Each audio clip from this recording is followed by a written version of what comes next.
Picture this, you're on a packed double-decker bus in London. The sirens are blaring, it's getting dark, and then all of a sudden the sky just lights up this like eerie orange glow, Mm. and then the bombs start falling. Wow. That was the reality for people living in London during the Blitz. This just relentless period of bombing that really put their resilience to the test and reshaped their city. And today, that's what we're going to dive into, what it was really like to live through those terrifying months. It's a story that goes way beyond that typical, Blitz spirit narrative. It's one Yeah. of, individual experiences, social shifts, even unintended consequences that really make us rethink our understanding of this period. To help us get into those individual experiences, we're going to be looking at a firsthand account from a firefighter named Frank Hurd. And he was actually there for Black Saturday, the very first major raid. Right. And to kind of add to that, we're going to have insights from the historian Joshua Levine, who's an expert on the Blitz. Absolutely. Are you ready to kind of step back in time? I am. What's so interesting about Frank Hurd's diary entry is how vividly he describes the events of September 7th, 1940. He was a young guy, 24 years old, an auxiliary firefighter. And for him, the war felt really distant until that day. And And it literally explodes onto the scene. yeah, He describes this massive wave of German bombers appearing overhead. That sudden shift from anticipation to just pure chaos. he's right in the middle of it. Yeah, Frank and his team are racing through these burning streets in a converted lorry, heading toward the Becton Gas Works, which was completely engulfed in flames.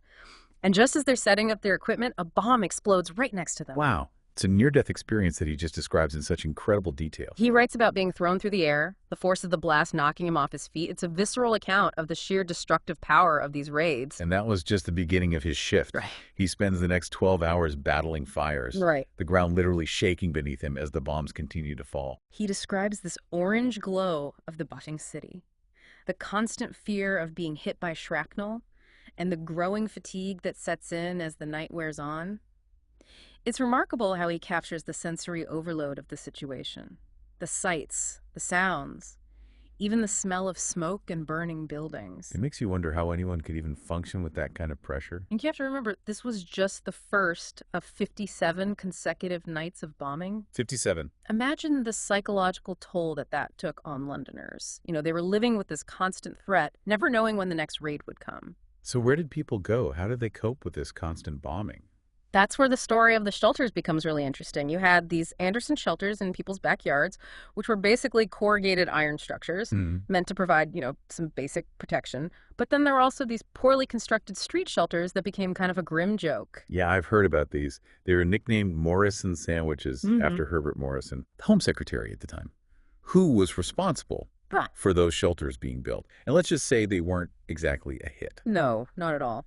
But perhaps the most fascinating part of the shelter story is the debate around deep communal shelters. Okay.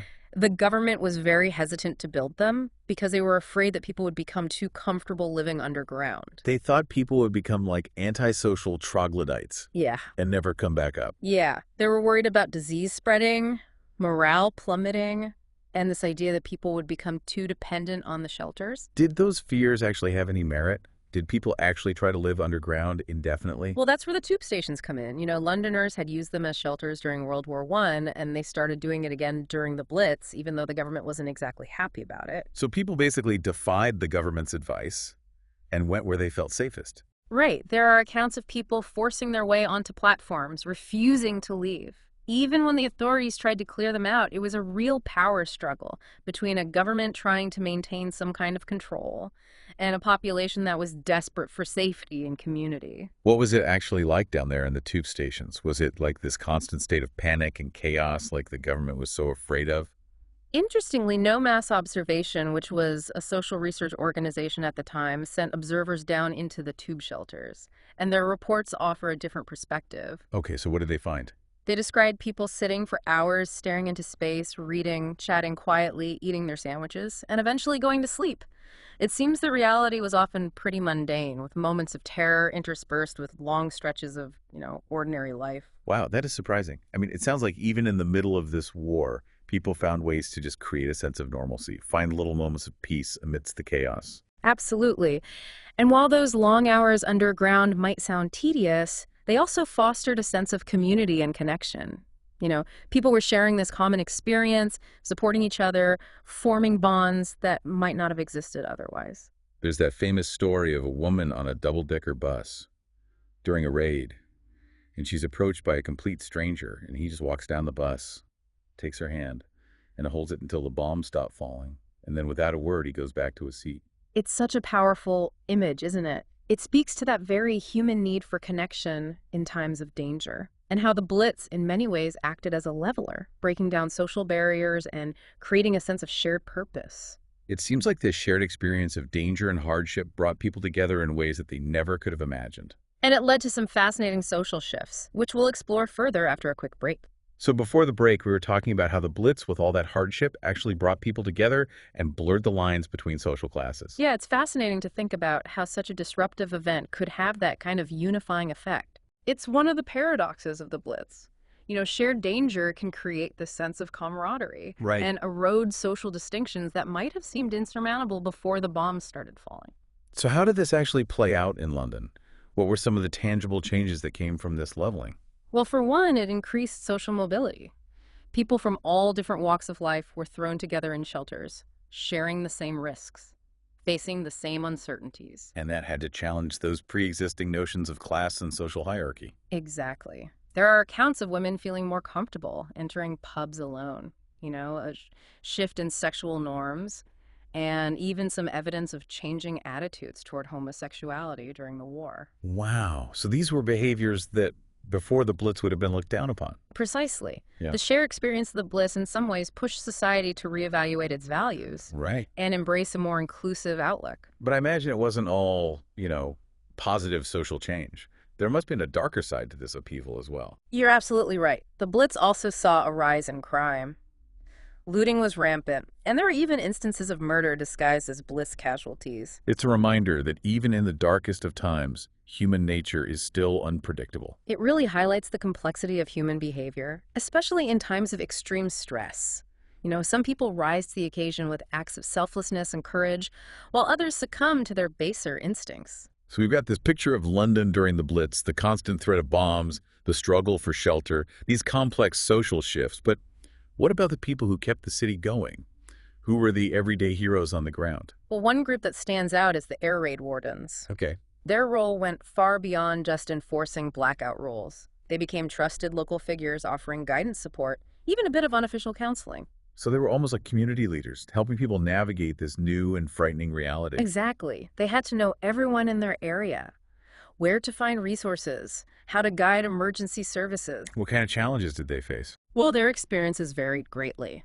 Some faced danger from the bombs themselves, while others had to confront prejudice and discrimination.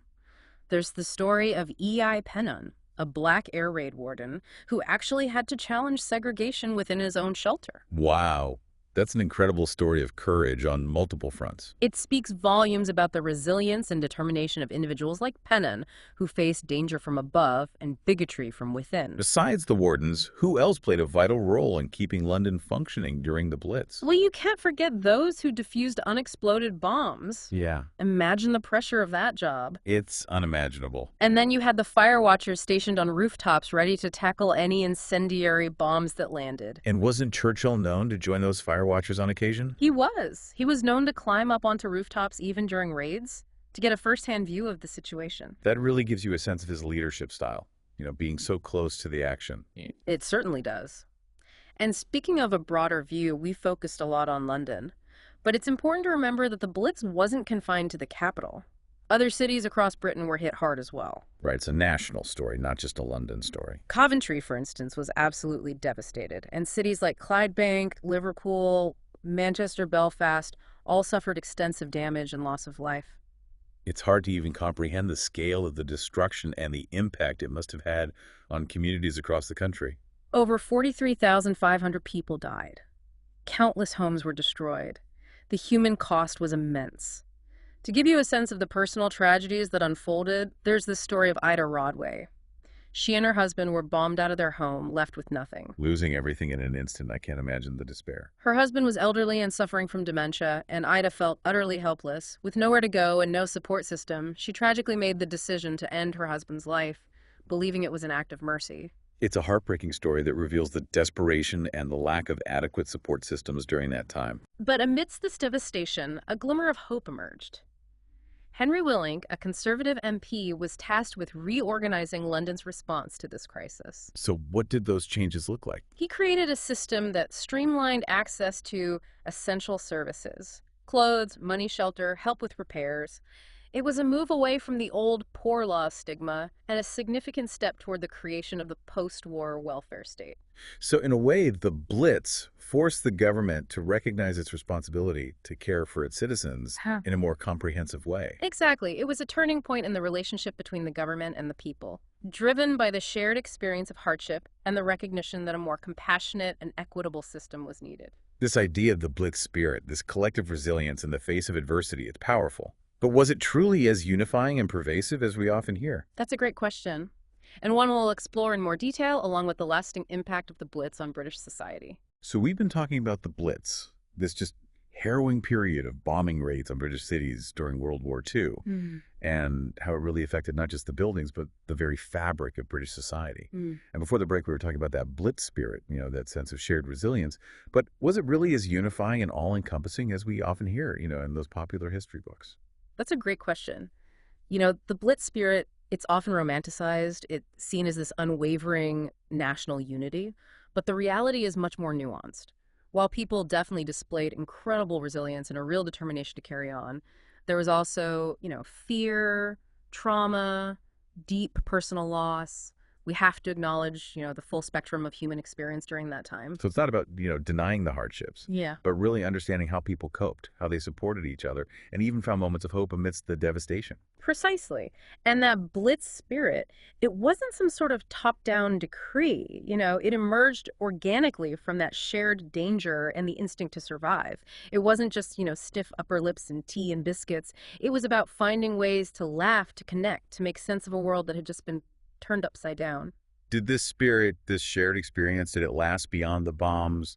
Did it shape British identity in the long run? Oh, it definitely left its mark. It reinforced that notion of British resilience. It became a source of national pride and a defining moment in their collective memory. And the Blitz also challenged social norms. It forced people to reevaluate their priorities and question those traditional hierarchies. We talked about changing gender roles, increased social mobility, a loosening of certain social constraints. These weren't just fleeting wartime phenomena, they had a lasting impact on British society. So the Blitz wasn't just about physical rebuilding, it was about social and cultural transformation as well. But after the bombs stopped falling, was there a desire to just go back to the familiar, to that pre-war life? Absolutely. The post-Blitz period was marked by this tension between a longing for normalcy and the realization that things had fundamentally changed. Some wanted to forget the upheaval, to restore the old order, but others, fueled by that spirit of shared sacrifice, they pushed for a more equitable society. We touched upon the emergence of the welfare state, the expansion of social services, and a growing awareness of the need to care for those who had been impacted by the war. These were concrete outcomes of the Blitz experience, driven by the realization that the government had a responsibility to its citizens, not just during wartime, but in peacetime as well. This shifting perspective toward a more compassionate and inclusive society that was a profound legacy of the Blitz. As we wrap up our deep dive, I'm struck by the complexity of this period. It's a story of resilience and loss of social progress and exploitation of unity and individual struggles. What are some of the key takeaways, the enduring lessons we can learn from the Blitz? The Blitz reminds us of the power of community, of coming together in times of crisis. It underscores the importance of resilience, of adapting and persevering even when it seems impossible. And it highlights the unintended consequences of conflict, how even amidst suffering, change and progress can emerge. Ultimately, the Blitz serves as a cautionary tale about the fragility of peace, the devastating impact of war, and the importance of striving to prevent such conflicts in the future. For me, what really stands out is the power of those individual stories, those glimpses into the lives of ordinary people facing extraordinary circumstances. It reminds us that history is made up of countless personal journeys, each one shaping the larger narrative. I think you've hit on something crucial. The Blitz wasn't just an abstract historical event, it was a collective experience woven from millions of individual stories, each filled with fear, courage, loss, and hope. By understanding those personal narratives, we gain a deeper appreciation for the complexities of history and the enduring strength of the human spirit. If you're intrigued and want to dive deeper yourself, I highly recommend Joshua Levine's book, The Secret History of the Blitz, and Dan Snow's two-part podcast series on the Battle of Britain. And of course, be sure to subscribe to the Deep Dive so you don't miss our future explorations of history, science, and the human experience. Until next time, keep diving deeper.